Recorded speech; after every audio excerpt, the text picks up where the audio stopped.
Bienvenidos a esta video tutoría de probabilidad y estadística. En esta oportunidad estaremos tocando los temas 4.10 y 4.11 que se refieren a los tests de bondad de ajuste, el test chi-cuadrado y el test de Smirnov-Kolmogorov. Vamos a comenzar mencionando que estos tests son pruebas de hipótesis, pero las hipótesis aquí es que el conjunto de datos que yo tomé tiene una cierta distribución de probabilidades. Esa es la característica principal que queremos estar utilizando. Ya hemos mencionado anteriormente que muchas veces uno toma datos de la realidad.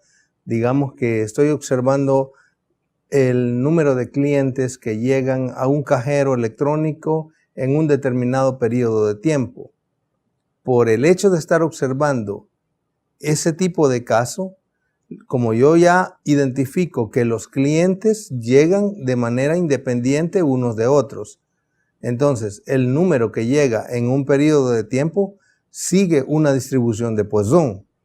Eso significa que yo ya puedo identificar que las llegadas, el número de llegadas en ese periodo de tiempo van a tener esa distribución, pero no sé el parámetro. Ese parámetro tendría que investigarlo dependiendo de los datos. Esa sería la suposición inicial.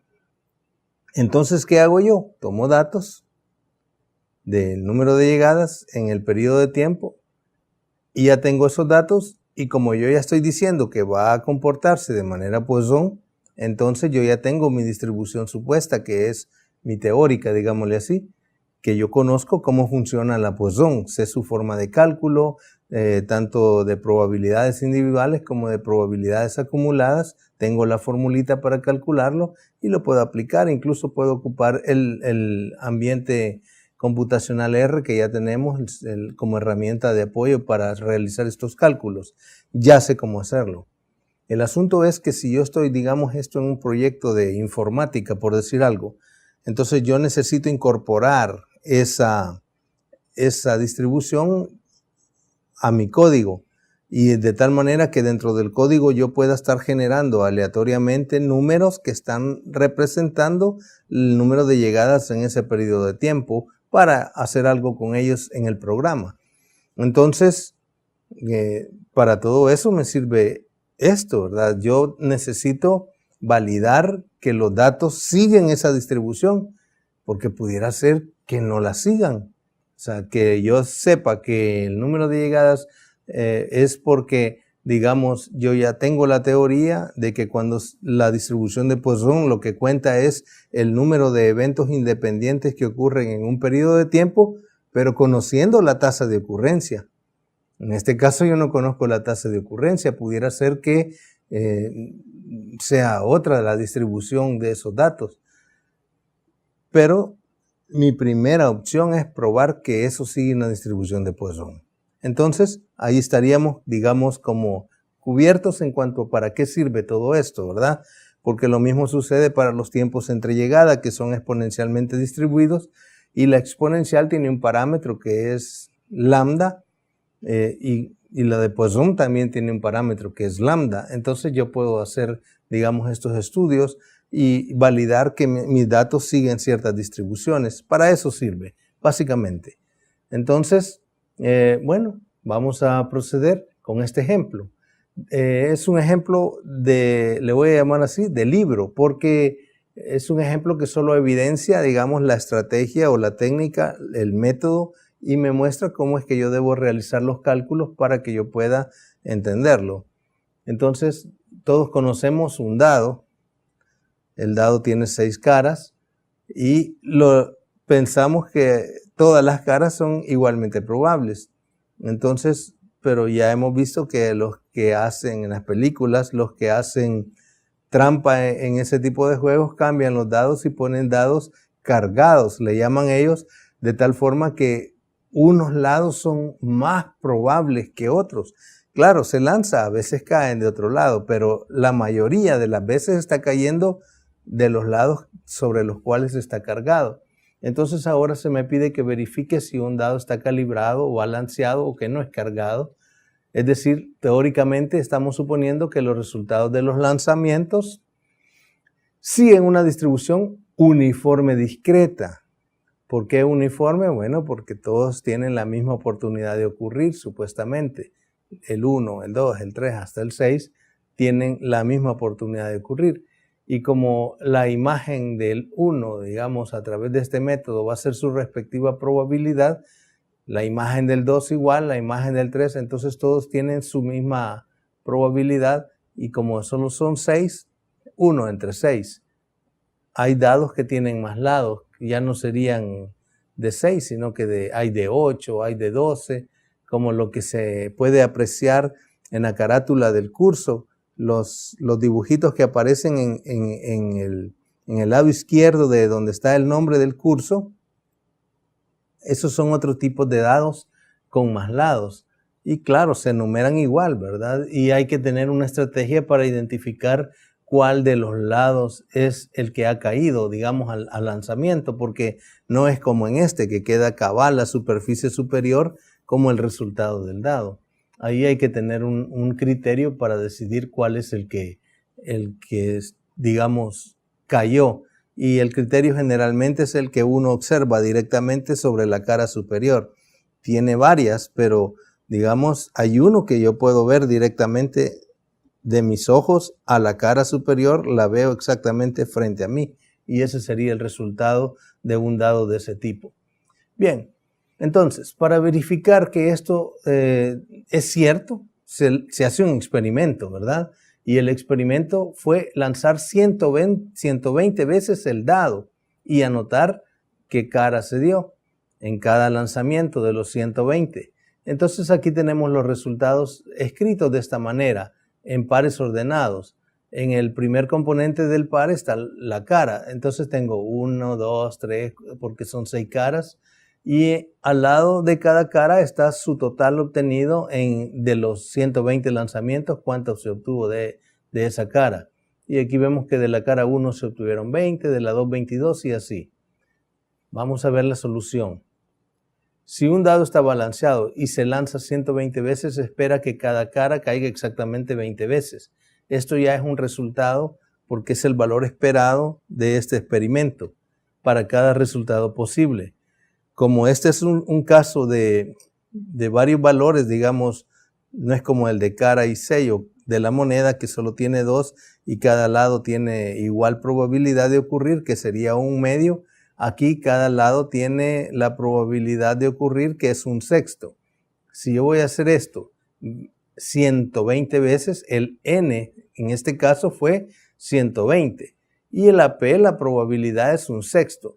El valor esperado de este tipo de casos es n por p y se calcularía así, lo cual me da 20, que es lo que yo ya había dicho acá, porque como ya dije, son 6 por 20, me da 120, entonces también funciona la lógica para ese cálculo. Y ya está. Yo tengo los valores esperados que son 20 para cada uno de los lados y tengo digamos, los valores observados que son 20 del número 1, 22 del número 2, 17 del número 3, 18 del 4 y así. Entonces yo tengo acá mis resultados observados y esperados. Lo que sigue pues es aplicar, digamos, el test. Lo vamos a hacer usando el test chi cuadrado en R de una sola vez.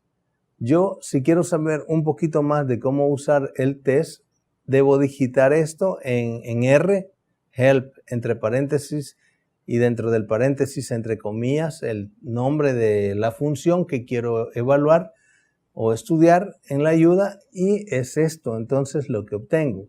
Yo tengo R por aquí, se lo voy a mostrar lo que me mostraría si me sucede eso. Entonces tengo que al digitar pues eso, obtengo esto como ayuda. Aquí ya lo he ampliado para que se vea mejor. Y aquí está el uso, los argumentos que lleva dentro de la función y qué significan cada uno de los otros parámetros que llevan adentro, ¿verdad? Entonces, el test chi cuadrado lleva dos vectores, un vector numérico o una matriz que contiene los factores, ¿verdad? Este se puede ignorar si en X, digamos que yo introduzco una matriz. Entonces, si X es una matriz, el Y se ignora. Pero como no vamos a poner matrices, sino que los valores, entonces, como vectores, ¿verdad? Entonces no vamos a ignorar. Si hay algún momento de ignorar, pues lo vamos a mencionar. Correct es un indicador lógico de si se aplica el test de corrección de continuidad de Joule que ya habíamos mencionado anteriormente. P, que sería el vector de probabilidades. El rescale, porque a veces cuando uno está calculando las probabilidades no suman 1 y deben de sumar 1. Entonces, él me va a dar un error o un warning que me dice que no está bien porque no suman 1 las probabilidades. En el caso del dado, al sumar un sexto más un sexto más un 6 veces me va a dar 1. Pero en este caso, no necesito reescalar P. Pero si hubiera necesidad, pues hay que determinar el rescale como true para que haga el reescalamiento y que él sume 1 la probabilidad. A veces por aproximaciones, cuando se hacen cálculos con muchos decimales, no da 1, entonces necesitamos hacer el reescalamiento. Y estos dos últimos parámetros de simular el valor de P y V, mayúscula que aparece acá, es porque yo puedo hacer simulaciones de Monte Carlo para el valor de P, lo cual estaría haciendo que, digamos, Monte Carlo es un método de simulación, una técnica de simulación para estimar digamos, ocurrencias de ciertos casos. En un experimento yo necesito a veces, digamos, chequear si el resultado está dentro de una región o no. Entonces yo hago el experimento muchas veces y en cada vez voy chequeando, ¿está dentro o no? ¿Está dentro o no? ¿Está dentro o no? Esas simulaciones de Monte Carlo me sirven para que de todas las veces que hice la operación, el número de veces que cayó adentro, entre el número de valores que se intentó, eso me da un aproximado a P, a la probabilidad o a la proporción, en el caso que fuera proporción. Entonces, por eso el B tiene que ser un valor muy grande cuando se usa, digamos, Monte Carlo. Si no se va a hacer simulación de P por el método de Monte Carlo, se pone false, y si se va a usar, ya tiene por defecto aquí el valor de P igual a 20,000, el valor de B igual a 20,000, lo cual es bastante grande. O sea, yo voy a hacer 20,000 simulaciones, digamos, para poder estimar el valor de P, simulándolo por el método Monte Carlo. Pero no vamos a hacer uso de esto porque el valor de P nosotros lo vamos a introducir. Eso es lo que sigue, ¿verdad? Entonces, volvamos otra vez a lo que ya teníamos para que podamos seguir explicando. Voy a crear una variable que se llama observados, que son los valores observados de los lanzamientos obtenidos. Y voy a aplicar el test chi cuadrado, así, chi square test, y lo voy a guardar en una variable que yo le estoy poniendo así, chi square test results. ¿Por qué? Estoy hablando en inglés, pero la verdad es que yo puedo poner esto como yo quiera en español. Esto es una variable. Una variable se le puede poner A igual a esto. Pero yo pongo así porque me gusta escribir, digamos, que lo que yo estoy poniendo como variable me indique algo de lo que estoy guardando ahí, en esa variable. Y lo que estoy guardando son los resultados del test chi cuadrado. Por eso. Y lo estoy poniendo en inglés porque como la ayuda está en inglés, para, digamos, que usted vaya acostumbrándose a usar pues la literatura, el idioma, todo lo que está relacionado con el inglés, porque para nosotros en sistemas esto no es algo así como opcional. El inglés es un deber ser. Si no hay un ingeniero que no debe de poder hablar inglés, si no, pues estamos mal. Entonces aplicamos el test con observados, que son los valores que tengo ahí, que sería la variable X, está tomando ahora el nombre X esto, observados. P, que estoy hablando de que voy a hacer esta repetición de 1 hasta 6, entre 6 cada uno de los valores. Entonces, ya tengo yo que al aplicar este test me da esto. Esto es lo que me genera el test. Claro, lo que yo puedo ver en pantalla, pero hay ciertas cosas que no puedo ver en pantalla que las podemos apreciar en los detalles que aparecen en la ayuda, ¿verdad? Pero dejémoslo así. Ahorita lo que voy a explicar es qué significan los resultados del test. Obtuve esto. Los datos están en esta variable, observados. El x al cuadrado me dio 1.7. Los grados de libertad fueron 5 porque de 1 a 6 hay 6 clasificaciones o 6 categorías. Pierde un grado de libertad que sería k-1, 5. Y el valor p, observen, el valor p me dio 0.88, o sea, 0.9, digamos, casi 1. Yo ya, como en ocasiones anteriores hemos explicado el valor p, qué significa o cómo se usa, dijimos que si el valor p era chiquitito llegando a 0, eso significa que cae prácticamente en la región de rechazo. Pero si el valor de p no es tan pequeño, en este caso es muy grande, llegando a 1, entonces cae en la región de no rechazo.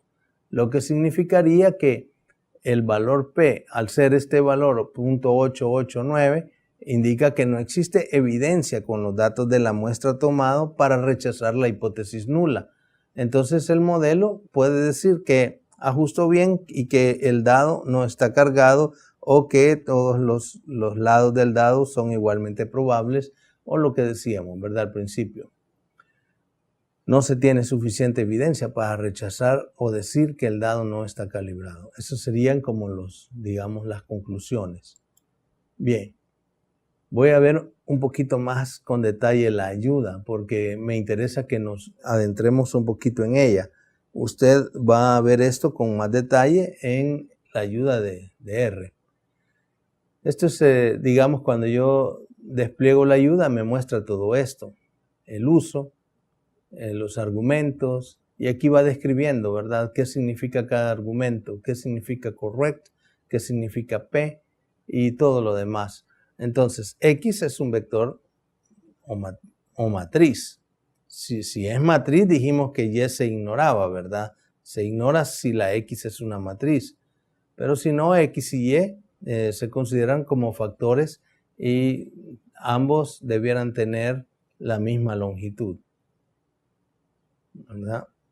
Correct es un indicador lógico que me sirve para aplicar la corrección de continuidad y para hacer el cálculo de las tablas estadísticas, ¿verdad?, que se usan.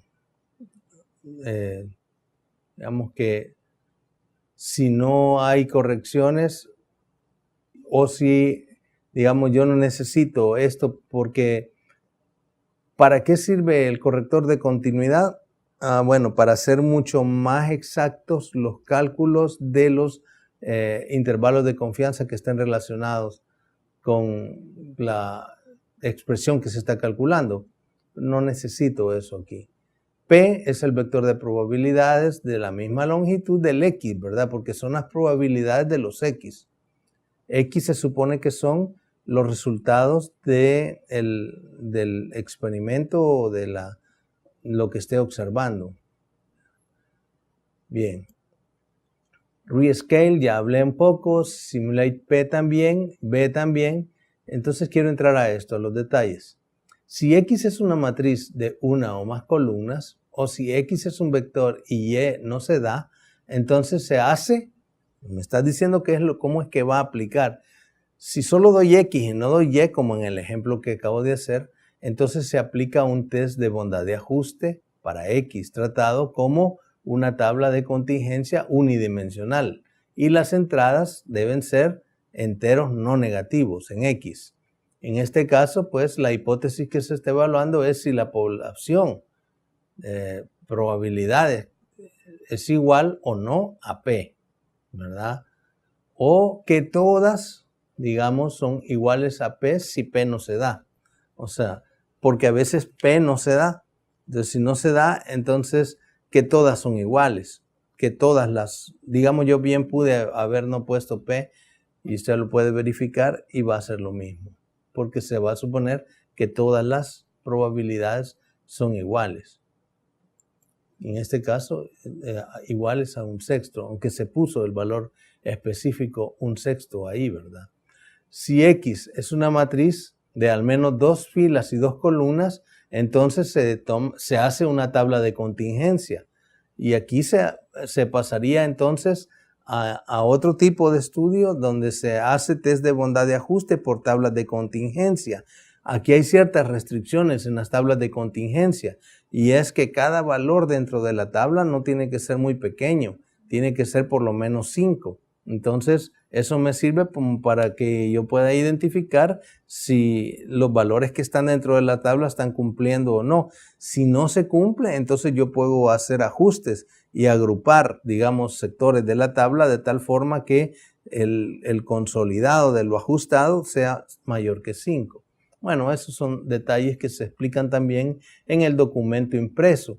Ahorita solamente quise mencionarlo porque está ahí, ¿verdad? Y porque yo debo de saber qué tipo de test estoy realizando.